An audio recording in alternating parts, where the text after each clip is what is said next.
কি রাঁধছুরি? দেখো না, মাছ রাঁধছি, ডাটা দিয়া আলু দিয়া, ভেন্ডি ভাজি করছি, তারপর হচ্ছে আলু দিয়া লুইবা দিয়া ভাজি, আর এটি কে দিছে? শুটকি ভর্তা। কি শুটকি ভর্তা কে দিছে? কে? আমি করছি। ইস, ইস করে। তুমি বলে পোলা নিয়ে বলে গাবড়ে যাও গা, তাহলে এত কিছু কেন করলা?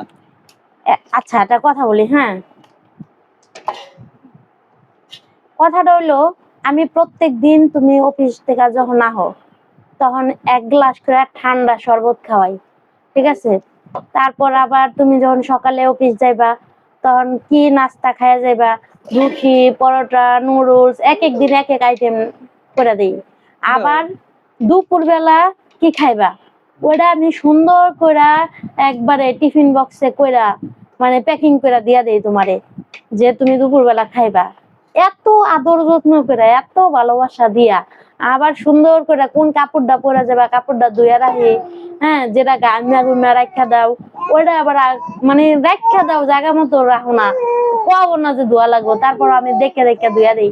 হ্যাঁ, যাই যে কটা কথা কইলা সবই তো তুমি করো, আমি করে খোড়াইতেছো নাকি? না কইরা খোড়া দেই না, ওই যে আমি শুনি মাঝে মধ্যে তুমি একটা গান গাও, এই কথাটা আমার মনে পড়লো তাই। গান গাও কি? বিয়া কইরা মানে জ্যান্ত পুতে মরা, কি জানি একটা গান গাও। না, তাহলে বিয়ে করা মানে জ্যান্ত প্রাণে মরা। ওই যে, তাহলে এনি জ্যান্ত প্রাণে মরা হইছে।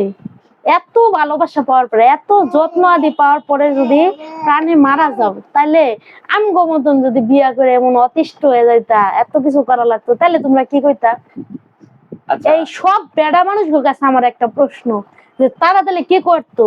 কি গরম, মানে চুলার কাছে দাঁড়ানো যায় না, আর কারেন্ট তো থাকে না, ওটার কথা বাতিয়ে দিলাম, তাও কত মজার মজার রান্না করে খাওয়াই, তারপরে তুমি মন পাওয়া যায় না। তুমি আমার বেড়া মানুষ লেগে মানে কলিজাটা যদি গুণা করে খাওয়াই তারপর মন পাইবি না, বুঝছি আমি। আচ্ছা, আমি একটা কথা বলি, তুমি যে গানের এই কথাটা বললা, যে আমি প্রথম লাইনটা বললা যে বিয়ে করা মানে জ্যান্ত প্রাণে মরা। আচ্ছা, এটা পরের লাইনটা কি তুমি শোনো নাই নাকি বলতে চাও না? না, আমি এর পরের লাইন তো শুনি নাই, আমি তো তোমার এই কথাটাই কইতে শুনি খালি। তারপরের লাইন হলো, বিয়ের পরে বউ ছেড়ে যায় না একটু নড়া। তাহলে হে কি হইলো? তাহলে বউ সারা নয়রা কি খুব দরকার? সেইটা যে কোথাও যদি ঘুরতে যায় তাও মনে হয় যে বউটা নিয়ে যায়, কোথাও ঘুরতে গেলেও মনে হয় যে বউটা নিয়ে যায়, একলা ঘুরতে ইচ্ছা করে না। এস ওইছে চাপা আর কম মারতে পারেন না, বুঝেন নাই? মানে আমার ইমপ্রেস করার চেষ্টা করতেছেন না। চাপার কি হলো, যেটা হাসা কথা রে। হ্যাঁ, বুঝছি, আমি বুঝছি। এত কষ্ট করার পরে কোনো নাম নাই, কোনো ভালোবাসা পাই না, কোনো যত্ন পাই না, এটাই আমার কথা, এটাই আমার অভিযোগ। অফিসের থেকে লাঞ্চ আওয়ারে ফোন দাও, ফোন দিয়ে আনাস কই, আনাস কি করে, অমুক তেমুক, একটা বার একটু জিজ্ঞেস করো না যে তুমি কি করো, খাইছো নাকি, মানে ঘুমাইও দুপুর বেলা, বা ভাত খাইছো নাকি, এই কথা তো জিজ্ঞেস করতে শুনি না।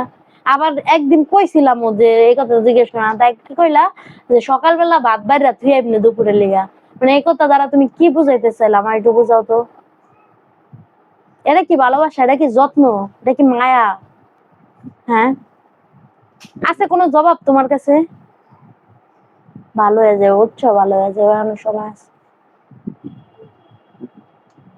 ঠিক আছে, ঠিক আছে, বুঝছি। না না, কথা নাই। হ্যাঁ, কথা নেই, কথা তো কইলামই।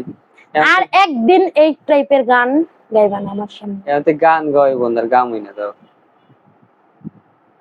গান গাইবা কি জানি, বউরে নিয়ে যে যে গান আছে সুন্দর সুন্দর, ওই গান কি জানি একটা গান, আমি ভুলে গেলাম গা, কি জানি তুমি গাও, মাঝে মধ্যে একটু গাইছিলা। ডজন খানেক থ্রি পিস তার আলমারিতে ভরা, এই গান না, সারো। মাঝে মধ্যে স্বভাব আছে তুই তো কারি করা। কবে তোমার তুই তো কারি করছে? ফালতু বদনাম দিবা না, সারো। কইরা যাইতে চাই সারিয়া রে, বুঝ মানে নাহিয়া, আমি কেন বিয়া করিলাম গো, বুঝ মানে নাহিয়া।